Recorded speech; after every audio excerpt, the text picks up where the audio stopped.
ஓம் முருகா போற்றி போற்றி. என் அன்பு குழந்தையே, 1000 கை உண்டு என்றால் நீ ஒரு கை தரக்கூடாதா? 2000 கண் கொண்டாய், உன் ஒரு கண் என்னை பாராதா?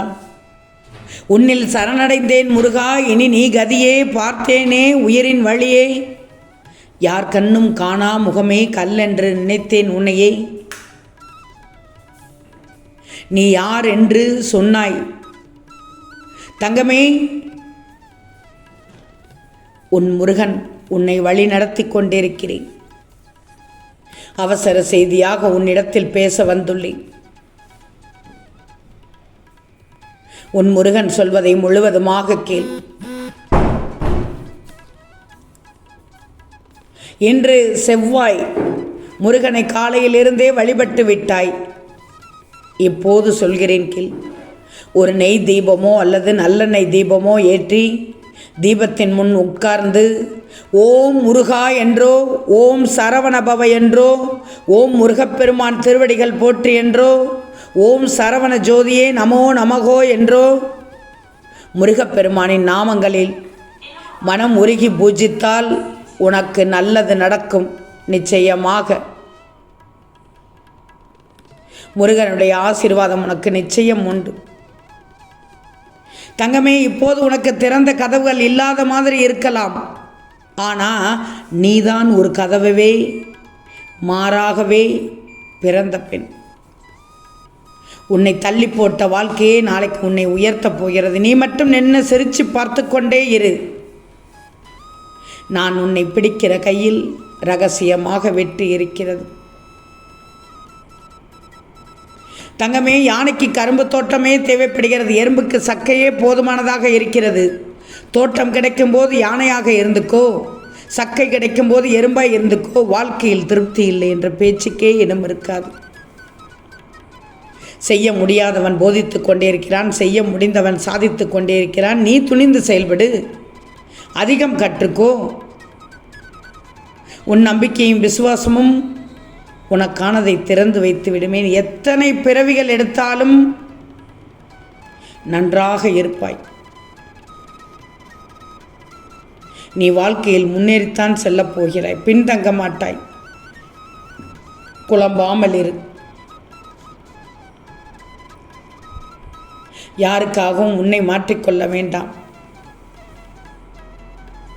நீ எதிர்பார்த்திருக்கும் முடிவை உனக்கு கொடுக்கும்படி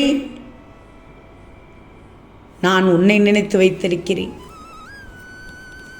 கவலையே படாதே, நான் இருக்கிறேன் உனக்கு. தயவு செய்து தவறான மனிதர்களோடு தர்க்கம் செய்யாதே, விட்டுவிடு. இன்று துன்பத்தில் இருக்கும் நீ நாளை கனவில் கூட பார்க்க முடியாத அளவுக்கு இன்பத்தை அடையப் போகிறாய். உன்னுடைய கவலையை கண்காணாத தூரத்திற்கு தூக்கி வைத்துவிடு. உன் முருகன் நான் இருக்க பயம் என் தங்கமே. பயப்படக்கூடாது, நம்பிக்கை கொள். நேற்றைய இழப்பை பற்றி கவலைப்படாமல் நாளைய வெற்றிக்கு எல்லா நாளையும் நம்பிக்கையோடு துவக்கு. சவால்கள் நிச்சயமாக உன்னை மேலும் மேலும் வலிமையாக்கிவிடும். நான் சொல்வதை கேள். உனக்கென்று ஒரு புதிய திட்டம் வைத்திருக்கிறேன். நீ அதை தயங்காமல் செய்து முடிப்பாய். வெற்றி கிடைக்கப் போகிறது. இந்த நேரத்தில் உன் முருகன் சொல்வதை கேட்டு தேவைக்கு அதிகமாக பேசுவதை நிறுத்திவிடு. உன்னை தேடாதவர்களை நீயும் தேடக்கூடாது. மற்றவர்களிடம் எக்காரணம் கொண்டும் கெஞ்சக்கூடாது. நீ முருகனின் பிள்ளை, யாரிடமும் கையேந்தி நிற்கக்கூடாது, கெஞ்சக்கூடாது. பிறர் உன்னை அவமதிக்கும் போது உடனடியாக அவர்களை தட்டி கேட்டுவிடு. அப்பத்தான் உன்னை நீயே மகிழ்ச்சியாக வைத்துக் கொள்ள முடியும். யாரும் மதிக்கவில்லை என்றால் என்ன? சில நேரங்களில் உன்னை சுற்றி என்ன நடக்கிறது என்று நீ யோசிக்கும் முன்னரே எல்லாம் நடந்து முடிந்து விடுகிறது. அதிலிருந்து வெளிவர முடியாமல் நீ தவிக்கிறாய். அந்த நிலையில் நீ இருந்தால் சில நாட்கள் பொறுத்திரு. உன்னை சுற்றி விழுந்த ஒவ்வொரு சிக்கலிலுமிருந்தும் உன்னை விடுவித்து உன்னை வெளிவரச் செய்வேன். அதுவரை முருகனின் நாமத்தை உச்சரித்து கொண்டே இரு, எல்லாம் சரியாகிவிடும். தங்கமே, உன்னை போல் ஒருவனை காண்பது முடியாத ஒன்றை இருந்தும் நீ ஏன் வேறு ஒருவனைப் போல் வாழ நினைக்கிறாய்? இது நான் உனக்கு கொடுத்த வாழ்க்கை. யார் உன்னை நல்லவன் என்று சொன்னாலும் அவர்கள் பேச்சை கேட்காதே.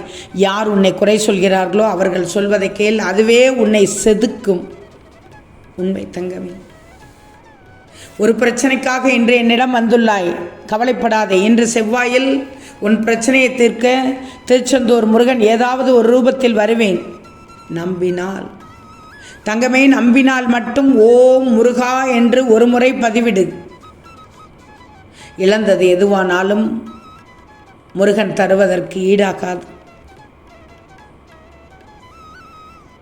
நான் குழந்தையாக இருக்க, நான் உனக்கு குழந்தையாக பிறக்க வேண்டுமென்று சஷ்டி விரதம் இருந்தாய். உன் ஆசைப்படி உன் வீட்டிற்கு வருவேன், உன் மகனாக. நிச்சயம் தங்கமி. விதி என்னை வீழ்த்தணைத்தாலும் என் அப்பன் முருகன் என்னை ஒருபோதும் கைவிடுவதில்லை என்று நம்பப் போகிறாய். அதிசயப்பட போகிறாய். அற்புதம் நடக்கப் போகிறது. எதனால் கண்ணீர் சிந்தினாயோ அதனாலேயே ஆறுதல் அடைவாய். எதை இழந்தாயோ அதை விட பெரிதாக அடையப் போகிறாய். நான் சொல்வது புரிகிறதா தங்கமி? வாழ்க்கையில் உனக்கு நல்லது மட்டும்தான் நடக்கப் போகிறது. கவலையே படாதே. தனக்கு அடிபட்டால் வலிக்கும் என்பது போல மற்றவர்களுக்கும் அடிபட்டால் வலிக்கும் என்பதை உணர்ந்தவன் தான் உண்மையில் நல்லவன். நீ நல்லவன் தங்கமே. அடுத்தவர்களுக்கு உன்னால் முடிந்த உதவிகளை செய்கிறாய். அப்படிப்பட்ட என் பிள்ளைக்கு அனைத்தும் நல்லது நடக்கும். உன் வாழ்க்கையில் அருளின் வாசல் திறக்கும் சாவி. பயப்படாதே. உன்னுடைய நாள் வந்து விட்டது. இனி நீயே ஏணியில் ஏறும் காலம் தொடங்கிவிட்டது. இந்த கணமே உனது கர்ம பலன்கள் விலகி உன் கஷ்டங்கள் அனைத்தும் உன்னை விட்டு ஓடி ஒளியும். நல்ல நேரம் ஆரம்பித்து விட்டது. அவசர செய்தியாக உன்னிடத்தில் இதைத்தான் கொண்டு வந்து சேர்க்க வந்தேன். இனி வாழ்க்கையில் உன்னை உயர்ந்த நிலைக்கு கொண்டு போகப் போகிறேன். பயப்பட தேவையில்லை. இரவும் பகலும் எப்போதெல்லாம் நேரம் கிடைக்கிறதோ, யார் ஒருவர் இந்த முருகனை பற்றி நினைத்து வருகிறார்களோ அவன் இனிப்பும் சர்க்கரையும் போல, அலையும் கடலும் போல, கண்ணும் ஒளியும் போல என்னிடம் முழுமையாக இணைந்து விடுகிறான். அப்படிப்பட்டவன் எதற்கும் பயப்பட தேவையில்லை. என் ஆசிகள் இன்று உனக்கு கிடைத்து விட்டது. நன்றி கூற வரப்போகிறாய். வாழ்க்கையில் முருகனால் ஏற்பட்ட மாற்றம் என்று சொல்லப் போகிறாய். பொறுத்திருந்து பார். ஓம் முருகா போற்றி போற்றி.